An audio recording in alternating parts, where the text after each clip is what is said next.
साहेब काय सांगाल, आज निकाल लागलाय आणि जवळपास अजित पवार गटाचे नगराध्यक्ष आणि नगरसेवक निवडून आले. खरं तर लोहा नगरपालिकेमध्ये सातत्यानं आमच्या विचारसरणीची नगरपालिका येत होती, परंतु आज लोहावाच्याने रेकॉर्ड ब्रेक केलं. नगराध्यक्षासहित 17 म्हणजे नगराध्यक्षाला धरून 18 लोकांना या ठिकाणी निवडून दिलं. नगराध्यक्ष जवळपास 3000 मताच्या फरकाने निवडून आले. त्यामुळं जिल्ह्याचे स्वयंभू नेते जे गल्लीबोळानं आमच्या इथं फिरले त्यांना ही एका मोठ्या प्रमाणात लोहेकरांनी चपराक दिली.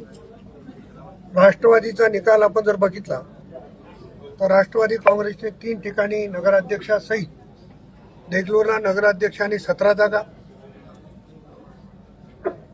उमरीमध्ये नगराध्यक्षांनी 18 जागा, कंधारमध्ये देखील आम्ही 10-11 जागेवर जिंकलो. गड आला पण सिंह गेला अशी परिस्थिती निर्माण झाली आणि लोह्यामध्ये देखील विक्रम केलेला आहे. अन्य ठिकाणची आकडेवारी माझ्याकडे जरी आली नसते तरी साधारणतः 71च्या वर जागेवर राष्ट्रवादी काँग्रेसचे जिल्ह्यामध्ये विजय मिळवला. भाजपला 3 जागेवर समाधान. त्यांची परिस्थिती काय होती मी सांगण्याची आवश्यकता नाही. शेवटी त्यांच्याकडे धनसंपत्ती एवढी आहे आणि त्यांनी ज्या काही 3 नगरपालिका जिंकल्यात त्या धनशक्तीच्या जोरावर जिंकल्या. लोह्यामध्ये देखील तीच निवडणूक होती, धनशक्ती विरुद्ध जनशक्ती, आणि त्यांना माहीत होतं की आमच्याकडे धनशक्ती नाही आहे, परंतु जनशक्तीनं आमच्या बाजूनं कौल दिला आणि धनशक्तीवाल्याला देखील जागा दाखवण्याचा प्रताप लोहावासियांनी केला. आणि लोह्याच्या, कंधारच्या, देगलूरच्या, उमरीच्या आणि तमाम जिल्ह्यातील मतदारांची या ठिकाणी राष्ट्रवादीचा एक प्रमुख म्हणून मी जाहीरपणानं आभार मानतो. साहेब, भाजपने एकाच घरात 6 उमेदवार दिले होते आणि ते सर्व उमेदवार पराभूत झाले. मला आमच्या रमाबाई मंजलेचं मनापासून अभिनंदन करायचं आहे की जसं शरद पवारांनी नगराध्यक्षाला पाडलं तसं मंजलवाडबाईंनी नगराध्यक्षाने पत्नीला देखील पाडलं. आणि ज्यांच्या घरामध्ये 6 उमेदवारी दिले होते तिथले फरक जर आपण बघितले तर साधारणतः सर्व 500च्या वर मतांनी या ठिकाणी निवडून आलेले आहे.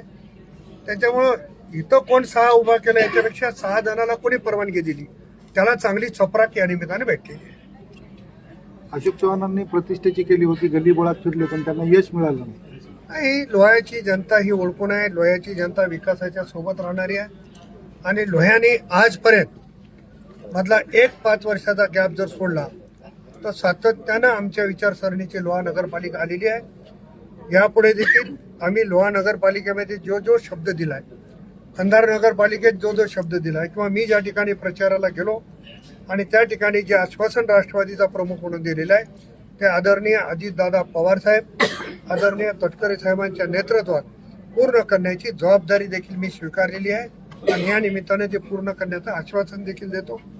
आज आदरणीय अजितदादा पवार साहेबांच्या नेतृत्वावर, तटकरे साहेबांच्या नेतृत्वावर नांदेड जिल्ह्यातल्या जनतेने शिक्कामोर्तब केलं आणि प्रचंड अशा मतांनी राष्ट्रवादी काँग्रेसला निवडून दिलं. त्याबद्दल जनतेचे देखील आभार मानतो. सुनील तटकरे यांनी निवडणुकीमध्ये आश्वासन दिले होते की लवकरच तुमच्यावर एक मोठी जबाबदारी देण्यात येईल. ते माझे प्रदेशाध्यक्ष आहेत, त्यांना बोलण्याचा पूर्ण अधिकार आहे, त्यांच्याकडे ते अधिकार आहेत. मी माननीय माझ्या नेत्यांनी जेव्हा एखादा शब्द दिला त्याच्यावर प्रतिक्रिया देणं उचित होणार नाही, परंतु तटकरे साहेब असतील, दादा असतील, एकदा बोललेल्या गोष्टीला पक्का शब्द देणारी माणसं आहेत एवढं मला माहिती. थँक्यू. पक्षाचा आदरणीय आमदार चिखलीकर साहेबांचा